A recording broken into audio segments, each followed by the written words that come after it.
This episode is brought to you by Shopify. Forget the frustration of picking commerce platforms when you switch your business to Shopify, the global commerce platform that supercharges your selling wherever you sell. With Shopify, you'll harness the same intuitive features, trusted apps, and powerful analytics used by the world's leading brands. Sign up today for your $1 per month trial period at shopify.com/tech, all lowercase. That's shopify.com/tech. This episode is brought to you by Kia's first 3-row, all-electric SUV, the Kia EV9, with available all-wheel drive and seating for up to 7 adults, with 0 to 60 speed that thrills you 1 minute, and available lounge seats that unwind you the next. Visit kia.com/EV9 to learn more. Ask your Kia dealer for availability. No system, no matter how advanced, can compensate for all driver error and or driving conditions. Always drive safely. Buckle up, because today's episode's all about Instagram mastering, posting, reels, stories, and hashtags. Let's go.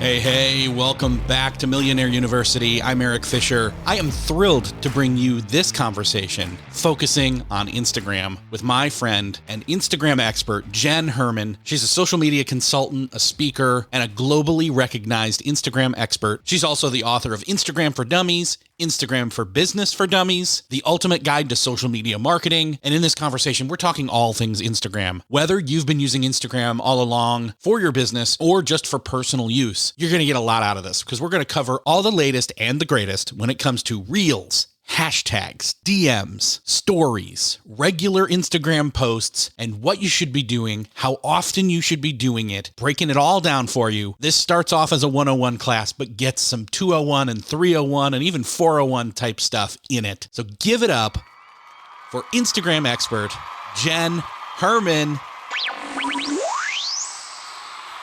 Jenn Herman, welcome to the show. Thanks for being here.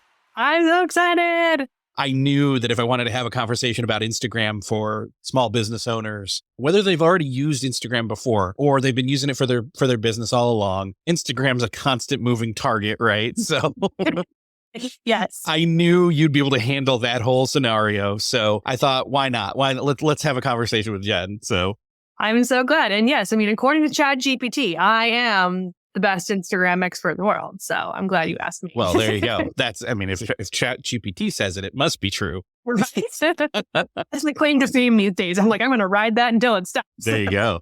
So when I think of Instagram, and I used to call it this, a Swiss Army knife, I think of all the different components that are there. Original old school posts that were visual, it's images, and then they added movie or video, and then they added stories and live video and DMs and notes, and I'm forgetting one, the big one, reels. Reels. Am I missing anything? There's all those. I mean, there's carousels. They had highlights, or you have highlights, then they have been guides for a while. I mean, yeah, there's all these different avenues where you can kind of dovetail off of what was Instagram and have all these other variations of means to communicate on the platform now.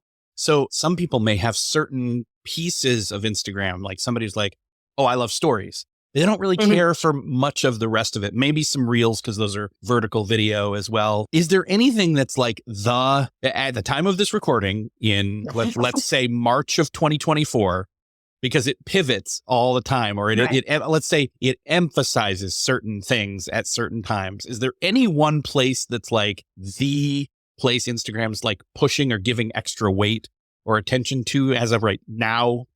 I mean, I can't say there's one thing. There's probably two things, and it depends on who you are. I mean, clearly Reels is the thing, right? Like if someone was to think of something today, they would say it's Reels. And of course, that is true to an extent. You can't ignore everything else in favor of Reels, because that alienates people who don't watch videos, right? So you can't just focus on Reels. But yes, that is absolutely the push. But that being said, Instagram's also going after that younger audience, and they are like all in on notes, which ironically, I still don't have on my profile. I have another one. I don't have a dominant one. I know. I'm like the last person to get all the good stuff. Not that I would probably use it so much anyways. It's a business, but there are ways you could use it. But notes is what they like. every month they're doing 2 or 3 new tests on notes, rolling out a new feature, adding something, tweaking something. They are really all in on notes at this point and figuring out how to use that for that younger demographic, because they're the ones that are consuming it. Those of us over, well, pretty much probably anyone over the age of 30 is like, why are we doing notes? Like, welcome to, AOL Instant Messenger. Like, we're all like, this is so old school. We don't need to go backwards. But for the younger users, it's a big deal. And so that right now would be what I would say is like the actual big emphasis of their time and energy and resources is really probably going into notes. Very interesting. I don't think I've done more than maybe 2 or 3 notes since it's been out. When was it out? Like mid last year? Maybe longer? Yeah, it's probably been about a year-ish. Yeah. And it was kind of like a test thing. And then it just, I mean, according to Meta, it's the thing that all the kids are using these days. How much I trust their data, I don't necessarily know, but that's what they've made that the emphasis. They changed so you could have, it pinned here, and then they moved it to a different section in the DMs, and then they've added the, looping videos, and they've added, the ability to do like music, and they keep adding all these things to it. But hey, why not put everything in Instagram? So for people that they're not familiar with notes, or, they're not in that demographic, where do we find it? And like, what's the use case for it? But to find it, if you have it, you're going to be able to see it in your DMs. If you go to your DMs, you'll be able to see anybody who shared a note, and then you can create your own from there. So that's the best way to easily see if you have the function. Some people don't. Whatever.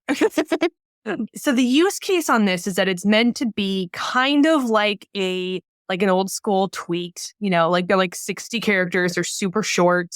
And it's kind of like a story, like it's not meant to live on. It's like, it's supposed to disappear, but now they're letting you kind of archive them, and they're testing a wall where you could like keep all your old ones there. So it's evolving, but essentially it's supposed to kind of disappear like a story does, right? And so the idea being you can share a quick little update to your friends and family. So you can be like heading off to Tahoe for the weekend.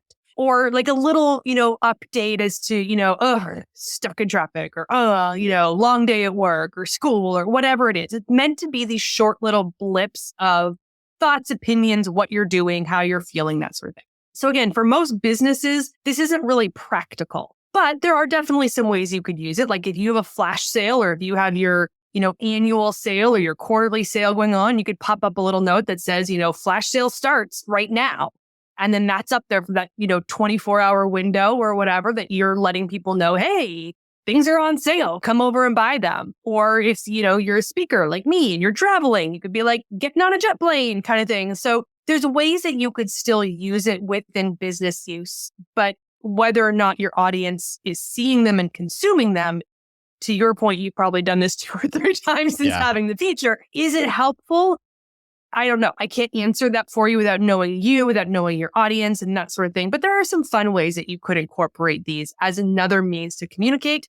But of course, that always means another strategy. It's another thing to monitor. It's another thing to create content for. And how much are you willing to create that if you're already doing everything else? So you got to weigh out the pros and cons. Sounds like it's one of those things where if you've got a strategy everywhere else, maybe you try it just to kind of drum up some engagement. Because I think if I remember correctly, I had posted some, and I posted something like, I don't know, maybe it was a question, maybe it was just an offhanded statement. I feel like people clicked it, saw it, and then replied to it, and it started a DM conversation, kind of like if people reply to stories. Yeah. And it's, again, they keep evolving it. And now it's one of these things where now there's a group thread option. So if I reply to your note and then a third person replies, they can see my response. I can see theirs. So anyone that's responded to that thread can now see all those responses, but nobody else publicly can see it.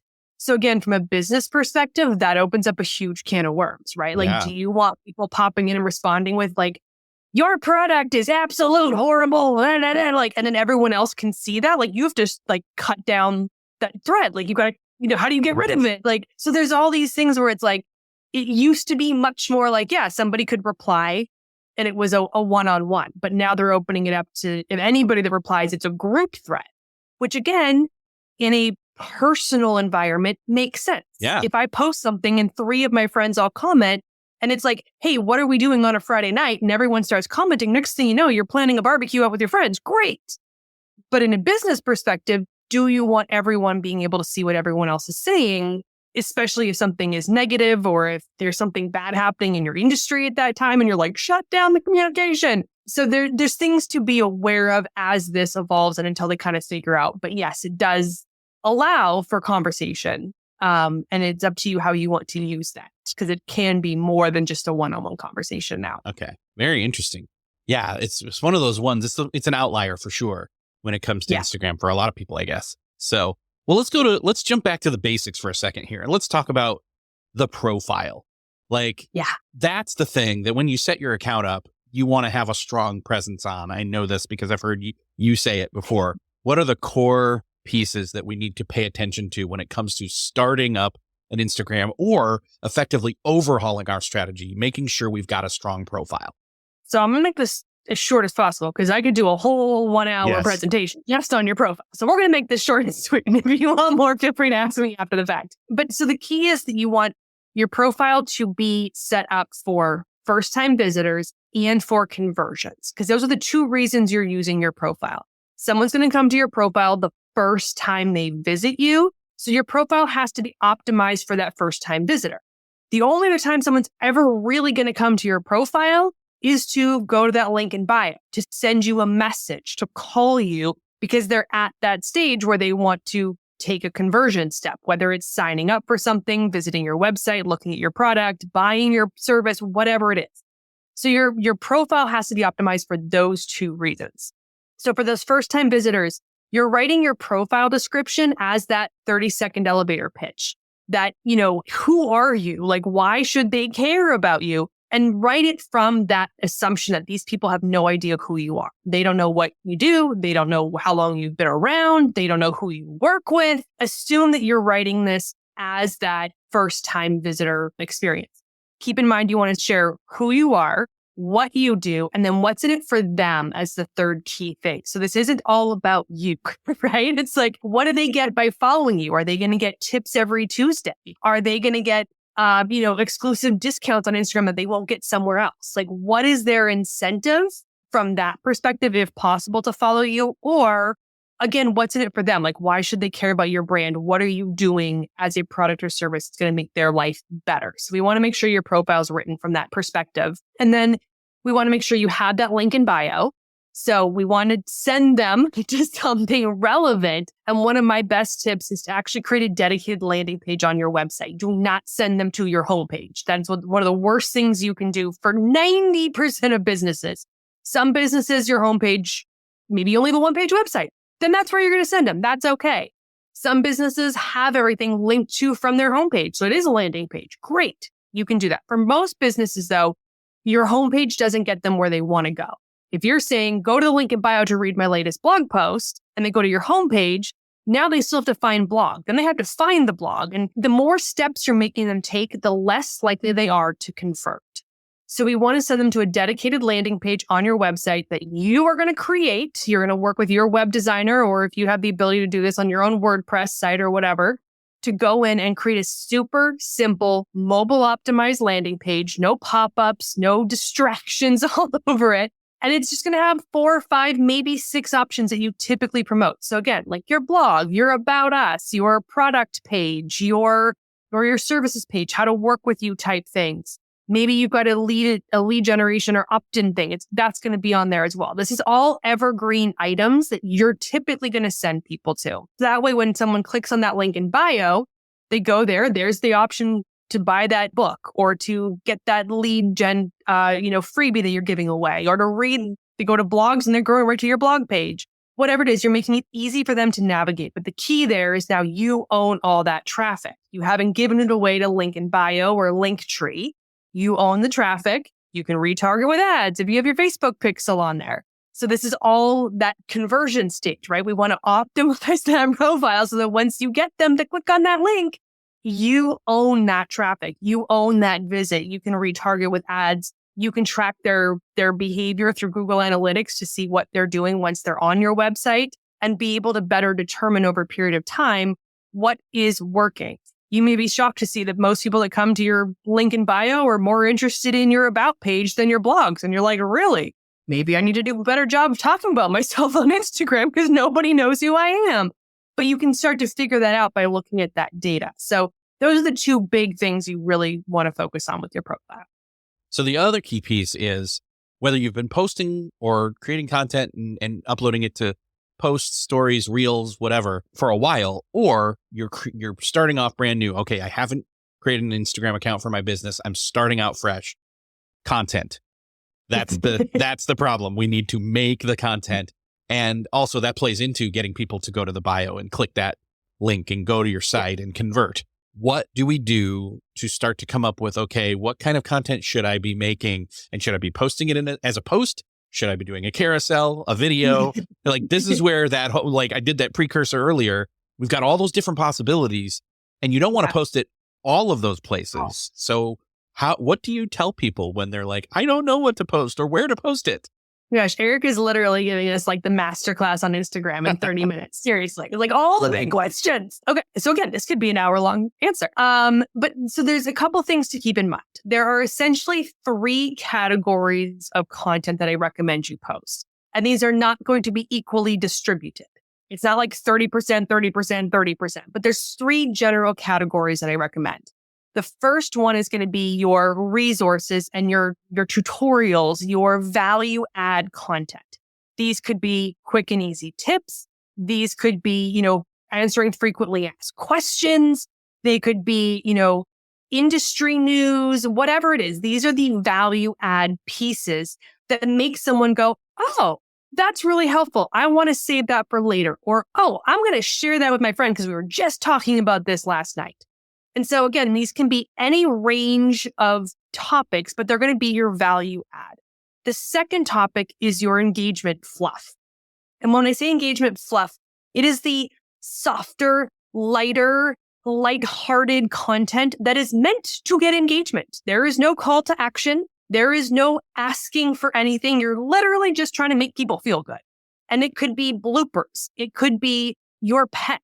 It could be fun facts about you or your business. It could be personal things about you. If you're, like I'm a solopreneur, my business is me. Every weekend on either Saturday or usually Friday or Saturday, I post something that's much more personal about how I grew up, why I am the way I am, my business views on life or whatever it is. They're very personal. I don't do a ton of hashtags. It's just me sharing something maybe about my daughter. And these are purely to keep my engagement because we need the content that people are interacting with. Because the more they interact positively with at least one post, the more likely they are to see everything else. So we need the engagement post. Their job is just to get people to like them, comment on them. Maybe they share them, but they're probably not going to get a lot of saves. And it's really just meant to keep things interesting and a little more personalized. Your third bucket, which is not, like I said, a 30%, is going to be your sales posts. Those are going to be talking about your actual product or service. So now you're coming in and saying like, hey, we have this available. Or, hey, new colors are out. Or launching next month. Or whatever it is, you're going to have those various product and service related posts that are going to have the click the link in bio to buy. Send us a DM to get on the wait list. Whatever it is that you want that call to action to be, those 3 have to work together. So what happens is, again, the engagement keeps you interactive, right? It gets people saying, yes, I like this. I want to see more of your content. The value add is what helps you get distribution. That gets the shares, that gets the saves, it builds the trust, it builds the authority so that when they see the sales post, they're like, hey, yeah, I'm ready to buy. Or they're not ready to buy, but now it's on their mind. And then next time, or maybe the time after that, or maybe 2 years later, sometimes there's a really long lead cycle, but you're doing all these pieces in combination that serve each other. If you're just doing sales posts, people stop interacting. And when they stop interacting, your content goes lower and lower and lower in the feed. If all you're doing is engagement posts, great, but you're not selling anything. So all of these pieces have to work together to get you your ultimate goal with Instagram, which would be to sell. The second part of that question being, is it carousels? Is it reels? Is it stories? Is it feed posts? That is a much harder question to answer. But what I typically recommend people do to start is to, and again, you don't have to do this, but this is my recommended formula, especially if you're trying to recalibrate your strategy or you're just getting started. every week, you want to do one reel, one carousel, one feed post, and if possible, you want to do one story every single day. So what happens with this is you allow, and you have to do this for at least 6 to 8 weeks. You can't just do this for 2 weeks and be like, okay, I did that strategy. But what it does is it allows you to start to see what your audience wants. So if reels are doing really well for you, then maybe you switch the pattern to being 2 reels a week and 1 photo. And then the next week it's 2 reels a week and a carousel. So maybe you're alternating the photos and the carousels. Clarifying, carousels are when you have up to 10 like 10 slides in one post where you can swipe through horizontally. And those can be photos and or videos. I have a quick question on that, actually. So I seem to remember that if somebody didn't engage with one of the images that comes up from a carousel, there's a second chance where it'll come up and it'll show one of the other ones in hopes they'll engage with it.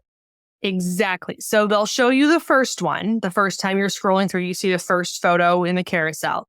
If you do not interact with it, meaning you don't like it, comment it, share it, save it, something like that, the next time you log in, Instagram will show you that same post with the second post from the series. So the second slide. And so these, I usually say, sir, like save these for strategic purposes, like your sales posts. Because if someone doesn't interact with it the first time, you get a second chance to convert them. They can be great though for, again, behind the scenes, or if you did a conference or you do charity events or galas or like a holiday party or whatever. Carousels are great to put a ton of content into one single post and not overwhelm your audience with 8 different posts. They can have it all in one and just scroll through. So there's a lot of advantages to carousels. And I have some clients that are like, Jen, all my content is carousels, like, because they're so powerful. And they're like, I can't stop using them because they just work. And I'm like, then keep using them. Do what you gotta do. Follow the data. But the key being, like I said, you can do 1 reel, 1 carousel, 1 feed post. And when I say feed post, that's just a single static image. You start to, over a period of 6 to 8 weeks, you'll see what your audience wants. And then you can ultimately decide what works best for you with your content strategy. But do not go all photos. Do not go all reels. Because if all you create is reels, you're never going to get in front of me. I don't watch a lot of reels.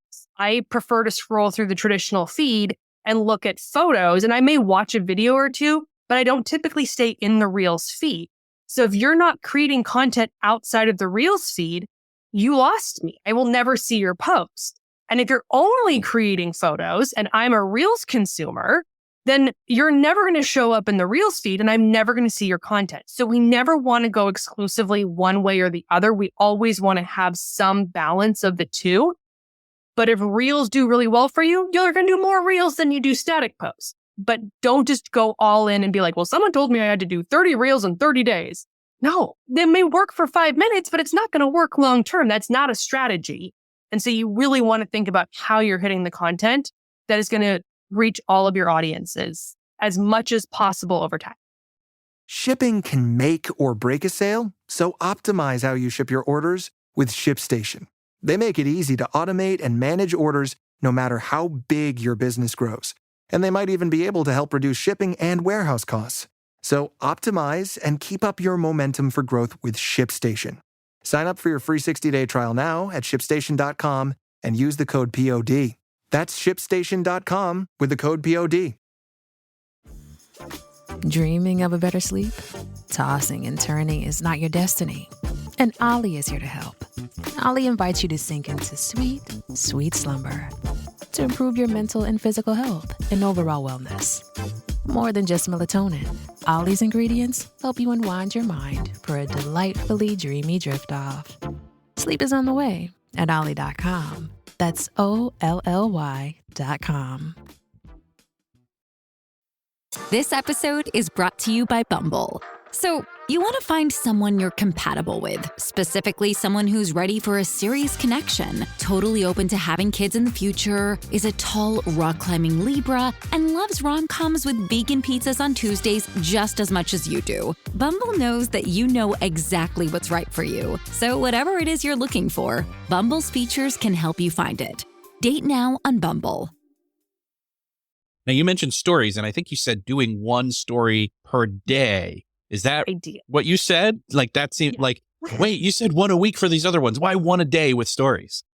Well, because stories only last 24 hours. And so the average consumer on Instagram is not on Instagram every single day.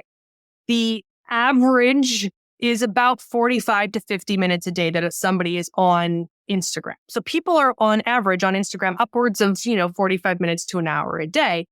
They spend a lot of that time in Instagram stories. For most consumers, Instagram stories is where they actually spend the bulk of their time. But that content only lasts for 24 hours. So if most people are in stories, but hypothetically, they only pop in 2 or 3 days a week, most consumers, again, the younger generation, maybe a little bit more, but most consumers aren't logging onto Instagram every single day. And so if you posted a story on Monday, but I logged in on Wednesday, I never saw your story. So I didn't get the message. But if you posted again on Thursday and I don't log in again until Sunday, I missed it again. So the stories we want as much as possible to be able to keep top of mind, right? So if it's one single frame, doesn't have to be a series of 10 things in a story every single day, literally just one thing every day, just to keep the momentum, to keep content there for your audience to interact with. And because it only lasts 24 hours, it's totally okay to repurpose content. You can have a sales story on Monday and put it again on Wednesday and put it again on Saturday. Like, that's fine. Because if I didn't see it on Monday, when I'm seeing it on Wednesday, it's like, oh, that's new to me. And if I did see it on Monday and I see it again on Wednesday, I'm like, oh, that's right. I forgot they had that on sale. Like, I'm not going to be mad that I saw the post twice. So it's okay to repurpose it and make sure that you're getting that message out there. So yes, ideally, if you can manage it, and so that I do want to put that caveat where even if it's these 3 posts a day and 1 story a day, and you're listening to this going, this Jenn Herman person is crazy. They're like, you can't post 1 time a week, let alone 3 posts and a story a day. She thinks I'm living on Instagram.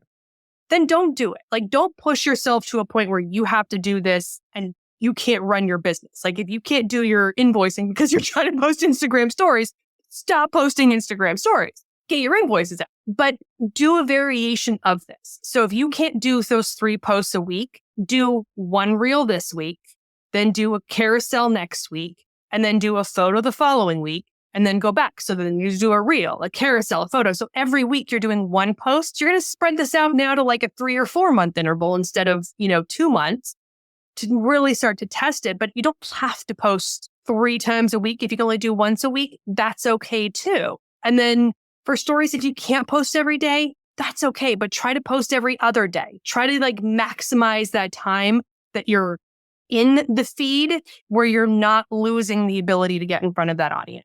And it sounds like you're advocating for quality over quantity, that it's much better to spend the time crafting quality content than to just push and push and push when people are going to swipe right past it or just move on. Bad content will kill you on Instagram. So the way the algorithm works is it doesn't hide anything, right? Facebook hides content. You log on to Instagram or you log on to Facebook, and Facebook decides what they want to show you.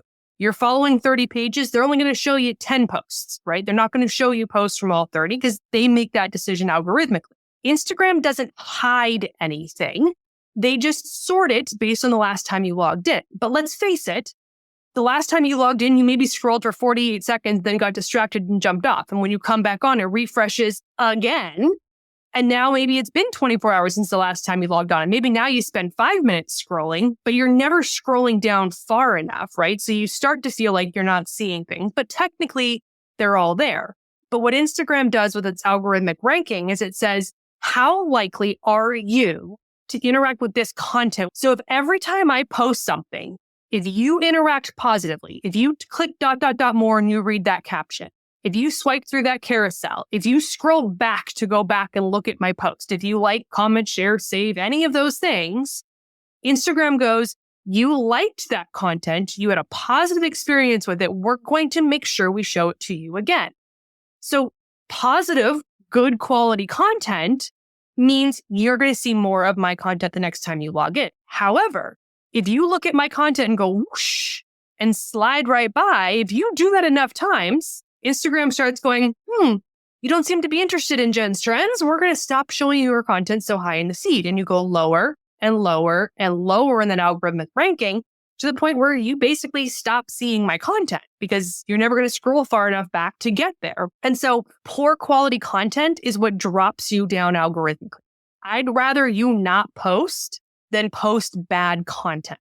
Because if you're not posting, that's okay. When you do, and it's good, you're going to be at the top. People are going to see it. But if you're posting just to post, you're actually going to hurt yourself in the long run. We want to make sure that you're posting the right things with the right message that serve your audience in the right way, that are visually appealing, that are fun, entertaining, valuable, whatever it is that makes people want it. And that's going to keep them seeing your content and keep you being more likely to drive those conversions. That's a great algorithm update. Gosh, because that one's constantly changing. I do love the fact that you stated outright that they don't hide anything. The conspiracy theory of the shadow ban has been still, that's still a term people use on other platforms even. To the point where Adam Mosseri, who's the head of Instagram, he doesn't even stop telling people. For years, it's been shadow banning doesn't exist. Now he just says, okay. He just addresses it. He doesn't even try to negate the term anymore because it's become so common. It's just become the accepted phrase that never was a thing in the first place, but everyone latched onto it. And it's, like I said, it's a conspiracy theory that Instagram's out to hurt you. So I brought the term up. We probably should take a quick 30 seconds and just explain, okay, if you've heard of shadow banning or if you haven't heard of shadow banning, what is that? So shadow banning actually originated years and years ago, and it was a term developed by photographers. So back in the day, hashtags were the only way to search. Now we have much more robust ways of searching on Instagram, but at the time, the only way you could search was for either location, username, or hashtag. And so photographers were in there using their hashtag on their photos. And then when they would go look at their hashtag, their photos were showing up, not all of them, right? Not all of them were showing up. And so they were like, oh, Instagram is hiding my content from people. And they didn't realize that algorithms had been in place that said, we're going to determine how many posts to show you. So on a hashtag, whether it has 20 posts or 20,000 posts or 20 million posts, Instagram is selectively choosing which post to show in that hashtag hub.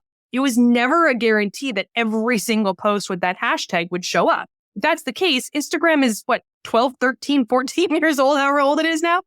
Can you imagine how many posts there would be with the hashtag love? You would be 8 bazillion, jillion, kazillion. You can't possibly keep all of that content. And so Instagram started algorithmically determining what to show in the hashtags. And then people started freaking out that they were shadow banned. I don't know who coined the term, but some photographer used it and spread like wildfire. And then everyone started using this term saying that Instagram is hiding our content. We've been shadow banned. We're being blocked. We're not showing up in searches. We're not showing up in hashtags. And Instagram's it's an algorithm. It determines what content to show you based on the likelihood that you're going to interact with the content, not that you're going to see everything. And so there is no malicious intent for Instagram to hide anything. They want you to see. They want you to spend time on the platform. They want you to buy from people so that people keep running ads on the platform. Their goal is never to punish you as a business. The problem is if your content isn't something the audience is likely to interact with, Instagram's not going to show it to them or things that they're not interested in. So it's not about you as a business. It's about the consumer and what they actually want. Now, speaking of hashtags, where shadow banning originated from, hashtag strategy. I know recently there was kind of a fluke or a bug where it seemed like there was only 5. I know at one point it was up to 30. And then it was no, put it in as the first comment. No, put it in as part of the captions. There's been all this debate. What's the current proper hashtag strategy? How should we be thinking about hashtags? Absolutely. And so I'm going to totally shameless plug my ebook, Hashtags Unlocked, because I just launched that in February. And it is 20 pages that explain everything you need to know about hashtags because, yes, it is constantly evolving. And this updated, I launched it and then a week later, Instagram glitched out and freaked out the world and I lost 3 days of my life trying to deal with it. But the Hashtags Unlocked ebook even addresses the 5 hashtag issue and how to prepare for that in the future. So you can still use up to 30 hashtags. That is the case. Instagram has fixed the glitch. And I say fixed because I think somebody accidentally hit the wrong button and released something that they weren't supposed to release and they had to retract it. They do not think it was a glitch. It's in the system. So we know it's coming at some point, or at least in some sort of beta, they're playing with this as an option. And so for now, you can use your 30 hashtags, use them. I say use at least 20. You should be using 20 to 30 because these are categorization tools. These tell Instagram what your content is about. In general, if you have a good, long descriptive caption, your hashtags would be redundant because artificial intelligence is reading your caption for search to know what your content is about. And your hashtag should be redundant to that messaging and that industry, but it still helps give that added level of categorization. Now on Reels, because it's videos, most people don't typically put long captions, and you shouldn't really put really long captions on your Instagram Reels at this stage. In which case, we want more hashtags because we want the artificial intelligence tools running in the background that look at a one-line sentence of a caption on a reel to still know what that post is about and categorize it in the right search location. So we want to make sure we're using those hashtags for sure on our reels. I say use 20 to 30 on both reels and feed posts. Go nuts. But now it is actually paramount that you leave them in the caption. You don't look spammy. Nobody cares. The only people who care are us as marketers, and we think it looks bad, but trust me, your consumers don't care if there's hashtags in there. It's Instagram. They're used to it. But if you put the hashtags in a comment, yes, you will still show up in those hashtag searches, but they don't work for keyword search. Instagram only trolls the caption for keywords. So your hashtags only work for keyword search differentiation if they stay in the caption. So that is different than it was, 2 years ago when it was like, it didn't matter, put them wherever you want. Now it does matter. So we want to make sure that we're putting those in the caption for that searchability. And that's what's going to help get you into Explore. It's going to help you into suggested posts. It's going to help when someone does look for those keyword searches. Those hashtags are telling Instagram what your content is related to and if it's relevant to that target audience. So we want to make sure that we are using ones that are industry related, that they're content related, what's happening in the actual post itself. We want them about your brand, your business, your own branded hashtags. And we want to vary. We don't want to go super, super popular. Like if you're in real estate, don't use hashtag real estate. That's the most globally recognized hashtag that's completely useless. It's never going to help you show up in search. You want to get more specific to hashtag San Diego real estate. Or, even the neighborhood within the city type things. Like you want to make sure you're getting more niche down than just something super broad. Same thing, like if you sell, sneakers, we're not going to use hashtag sneakers. Like that's what everybody uses. That's not going to reach your audience. We want to make sure that you're honing down to specific hashtags. Again, do you only service geographic locations? Do you ship abroad? Do you only ship domestically or, internationally? All these things factor in. Make sure you're choosing the hashtags that serve the audience that you're actually trying to reach. And I love that you called out that having it in the caption and why, but also that essentially it's keywords and it's redundant if you've had a great caption already. I love that. I think we can all kind of wrap our heads around that and say, well, if I'm writing good captions, that's talking about or having a good call to action. It's describing, whichever type of post we've done, we've written it according to that. And then at the bottom, just start throwing in the keywords that make sense. And they should all stand out because you've already talked about them up above. Exactly. Because that's the thing, right? Yeah. Like we want to make sure that our content is showing up where we want it to be. And like you said, if I'm writing a caption that talks about, Instagram hashtags, and I'm writing about, Instagram hashtags and hashtags on Instagram, like clearly the post is about Instagram hashtags. I don't need to use hashtag Instagram hashtag. That was very meta right there. My point. But so it's one of those things where like if my caption is super descriptive, I don't necessarily need to use that hashtag, but it's also that reinforcement that if I do use it, that is what this content is about.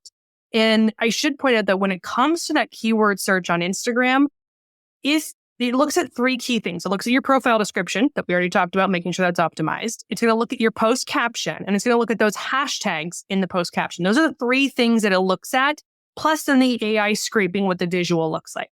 So if I always write about social media, digital media, Instagram tips, and all this sort of stuff, and if I go to the San Diego Zoo with my daughter and I put up a reel or a post about the San Diego Zoo and I start using all these zoo hashtags and someone happens to go to Instagram and search for San Diego Zoo, my content is likely at some point to show up in that search because I've used all the hashtags and I've got a caption about it.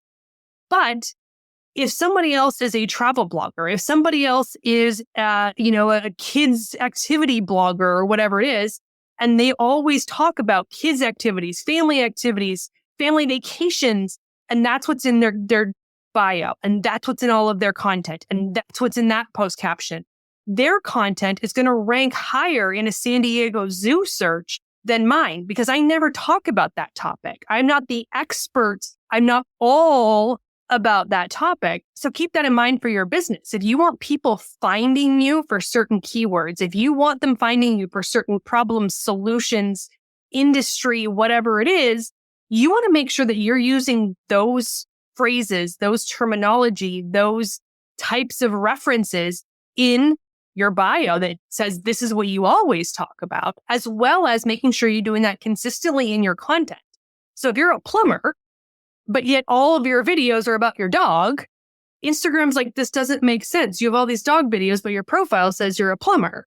But if you say you're a plumber and then all your posts are about plumbing and home repair and how to fix a leaky faucet, when someone goes Googling or looking for that on Instagram, there's your content, right? Because that's what you're always talking about. So we want to make sure that you are keeping that consistency for that optimized search.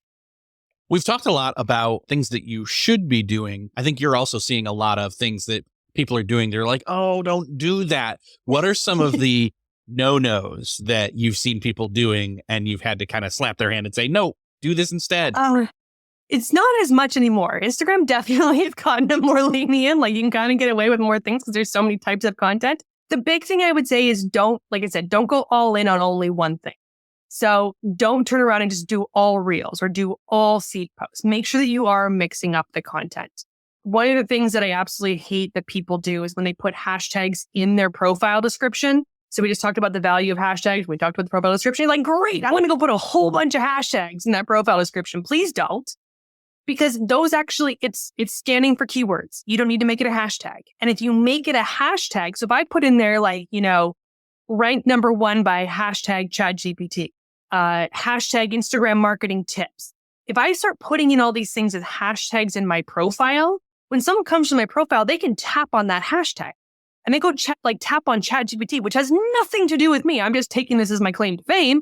They click on that and now they're in a ChatGPT search and they're looking at all these other content about ChatGPT and AI and all these things. And they've gone down a whole different rabbit hole and I've lost. So if I had that first time visitor come to my profile and then I was like, okay, bye, they're never going to come back to me. So make sure you're not using hashtags in your profile description unless it is your own branded hashtag. If you have a campaign going on or a giveaway or something like that where you're using it for a limited time, yes, use that. If you have your own branded hashtag or something about, testimonials about your brand, by all means, put that in there because if people click on it, they're going to learn more about your business. Definitely avoid the hashtag dumping in the profile. And the other thing that I don't see as much anymore, I still see it pop up now and then, but it was a big thing like a year to 2 years ago, was the fancy fonts. And I'm like, oh my God, stop. Like it's one of the worst things you can do on Instagram is to use those fancy fonts where like you try to make it look cursive or like it has like a big bold block font or something. And people were doing it all the time in their profiles and in their captions. The problem with those is they aren't text. They're actually, every single character is an emoji. And so when Instagram is actually scraping all the data off of your profile or your caption, those don't count.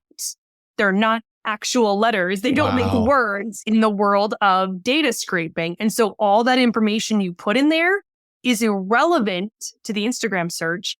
And what looks really pretty on iOS may not look really pretty on Android or vice versa. So that pretty font on your phone is garbledy-gook and impossible to read on my phone.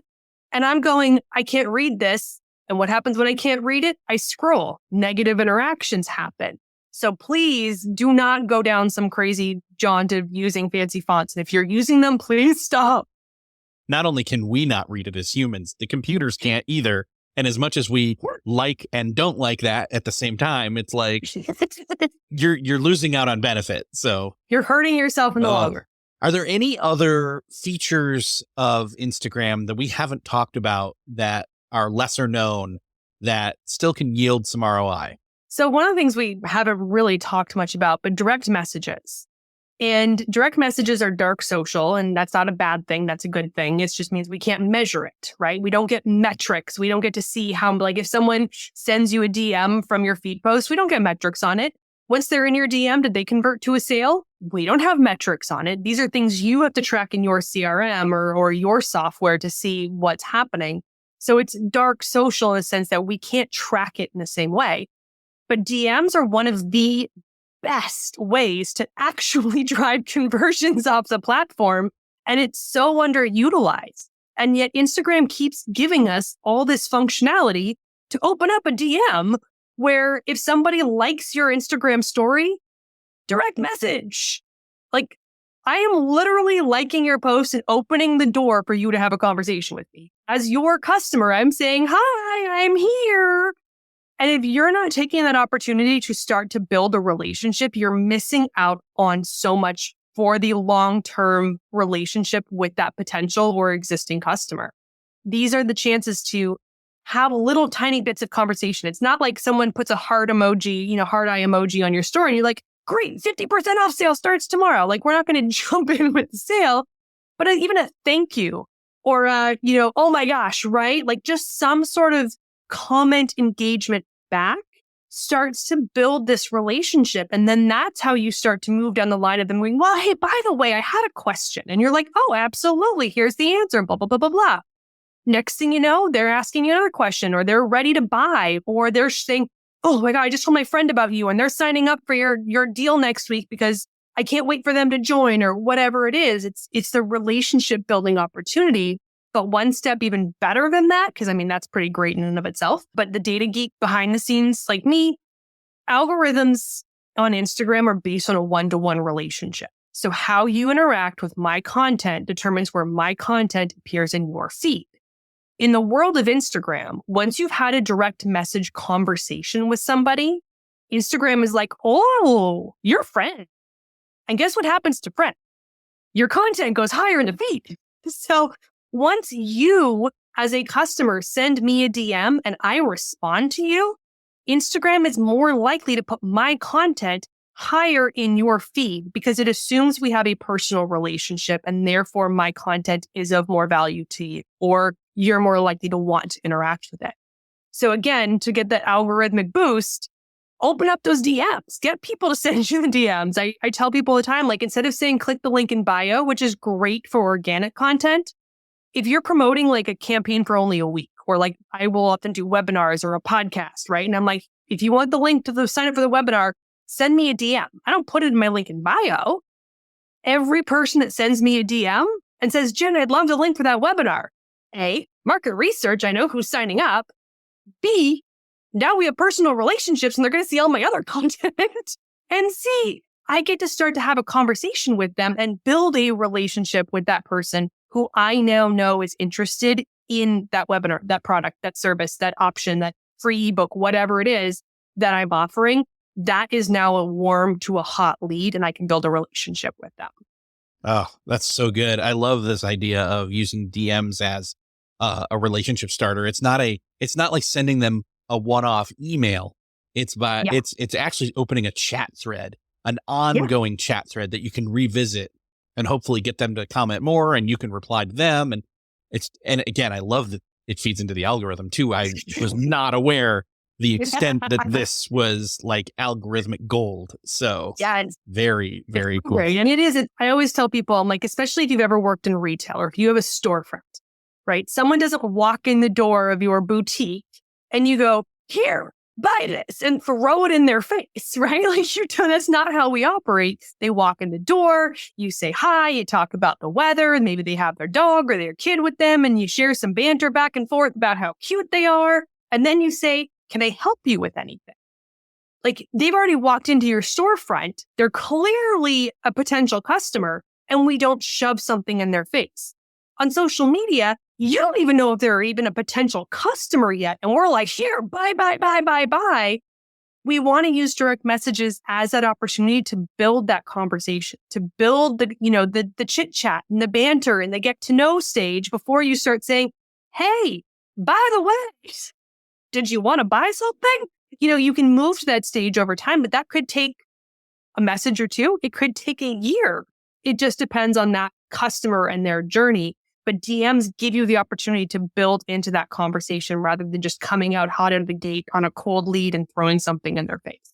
Yeah. And we never know where they're at, in what stage they're in. Yeah. And so this at least allows us to continue the conversation, the relationship. So exactly. Jenn, so much good stuff. We could keep going on and on. This is like, this is bare bones, and in some, but although there's some advanced stuff in here for sure. So we're serving everyone. I want to get people over to the new thing that you said just came out, as well as where they can jump in and find out more about what you're doing and all of the great Instagram constant research and just experience and value you have for everybody that is using Instagram for their business. Thanks. Yeah. So as I mentioned, hashtags unlocked. Yeah, you can go to Jenn's Trends, JENNS trends.com/books, and you can buy the book there. It is a PDF download. It's $9, maybe an expensive coffee or a really cheap cocktail. And you can learn everything you need to know about hashtags. So definitely feel free to check that out. And then everything connects from jenstrends.com. You can find pretty much all my links and everything else about me, how to work with me and all that sort of stuff from there as well. I'm on Instagram at JENNS_trends. That's 2 N's in Jenn, Jens_trends. And feel free to connect with me there. And if you do want to stay on top of all the Instagram updates, because we do average 10 to 12 updates per month on Instagram alone, I have a newsletter that goes out the first week of every month, the first Wednesday of every month. And it's all the Instagram updates broken down in detail, plus all the big social media news from around the world. And then fun resources and things that I think, you might find interesting, whether it's new books, new courses, podcasts, all that sort of stuff that's going on in the world of social media. And you can sign up for that if you go to jenstrends.com as well, or go to my Instagram, click the link in bio. Yes. Awesome. All right. Well, we will link up to all that in the show notes. Jenn, thank you so much for dropping all this Instagram wisdom for us today. Thank you. Wow. My pleasure. This is great. Man, you got to give it up for Jenn. She knows what she's talking about, and we crammed so much in here. And by following the steps that we talked about, you're going to be able to create an awesome Instagram strategy or augment the one you already have for your business that's going to increase your engagement, build your brand, optimize your conversions by leaning into Instagram's features and algorithm to strategically boost your account's presence and influence on Instagram. I hope you took great notes. I know that if you did, you're going to yield a lot from this class. And if not, go back and listen to it all over again, taking much better notes. But definitely, if you found this helpful, share it out there. Hit that share button wherever you're listening to this. Let people know about this episode and what you loved about it. All right, that's it for this class. Thank you so much for joining us and showing up and paying attention. And until next time, class dismissed.